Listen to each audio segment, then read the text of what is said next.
So, Minister Ji is always positive whenever we reach out to him, sir.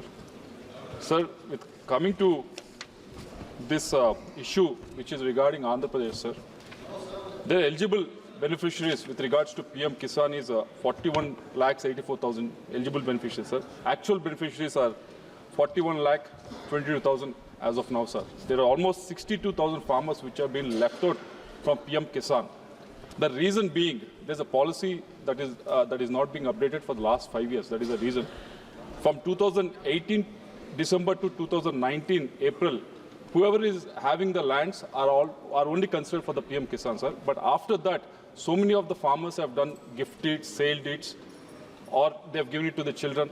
But those are not being updated for the last 5 years. Because of this, there are 62,000 farmers which are losing out on PM Kisan, sir. Not only in our state, but across other states and other states as well, sir. So, if the minister can tell us when this data can be updated, so that these farmers also get benefited. माननीय मंत्री जी, thank you very much.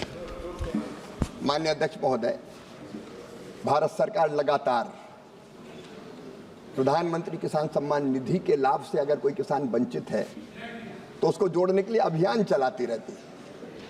अभी विकसित भारत संकल्प यात्रा के दौरान लगभग 1 करोड़ नए किसानों के नाम जोड़े गए किसान सम्मान निधि में। इसके बीच में भी हमने एक अभियान और चलाया था, उसमें लगभग 25 लाख किसानों के नाम और जोड़े गए। मैं माननीय सदस्य से पूरा विवरण प्राप्त कर लूंगा। पहले ये जरूर हुआ कि कुछ जगह राज्य सरकारों ने पूरे नाम भेजे नहीं थे सही, लेकिन पैसा सीधे प्रधानमंत्री जी का कहना है कि सीधे किसान के अकाउंट में जाए, किसी फर्जी किसान के अकाउंट में ना जाए। इसलिए लैंड सीडिंग का काम, कुछ महत्वपूर्ण चीजें हमने जरूर की कि जिसके कारण कुछ किसानों के नाम कम हुए थे, लेकिन बाद में जैसे जैसे राज्यों ने वो औपचारिकताएं पूरी कर ली, हम नाम जोड़ते चले गए हैं। अगर कोई जायज नाम, वाजिब नाम छूट गया है तो मैं आपके माध्यम से वचन देता हूं वो प्रधानमंत्री किसान सम्मान निधि में निश्चित तौर पर जोड़ा जाएगा। श्री अमराराम जी। अध्यक्ष महोदय, धन्यवाद आपको। मैं मंत्री महोदय से जानना चाहता हूं कि आपने 2019 में प्रति परिवार प्रति माह 10,218 रुपये एक परिवार के लिए इनकम बता रहे हैं, जो 60% इस देश की आबादी है, और उसकी इनकम विकसित भारत 2022 में दुगुनी आई। आज आप अंदाजा कीजिए कि ये हालत है। इसका नतीजा है कि पिछले 10 साल में 3 लाख किसान आत्महत्या कर चुके। आपका प्रश्न क्या है? मेरा प्रश्न ये है, न खरीद हो रही है। मंत्री जी बता दे, राजस्थान में सबसे ज्यादा बाजरा खरीद होती पैदा होता है। 1 कुंटल भी आपने खरीदा है क्या? माननीय मंत्री जी, न आपने धान खरीद रहे, और डीएपी का क्या हाल है? एक डीएपी नहीं मिली, अब यूरिया।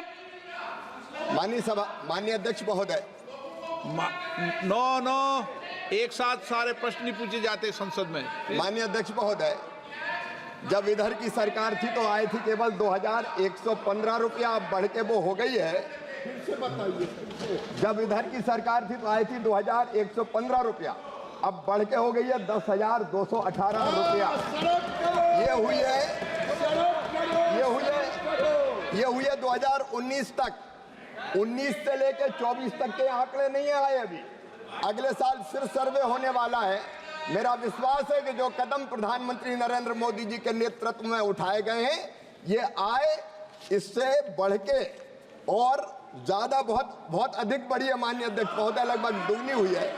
अब जहां तक बाजरे की खरीद का सवाल है, माननीय अध्यक्ष महोदय, हमारी योजना बाजरा खरीद की, लेकिन राज्य सरकार के ऊपर निर्भर करता है। और पहले तो अभी कुछ समय पहले तक राज्य सरकार कौन सी थी? कुछ समय तक राज्य सरकार कौन सी थी? कई योजना ऐसी है कि कृषि राज्य का विषय है, केंद्र सरकार राज्यों के सहयोग से खरीद की व्यवस्था करती है, और हम मोटा अनाज भी एमएसपी पर खरीदते राज्य सरकार की च्वाइस। क्वेश्चन नंबर, माननीय सदस्य, मैंने आपको प्रश्न पूछने के अलाउ किया, फिर भी आप पहली बार आए हो, बार बार में बैठे बैठे बोल रहे हो। अगर ऐसा करेंगे तो मुझे विचार करना पड़ेगा।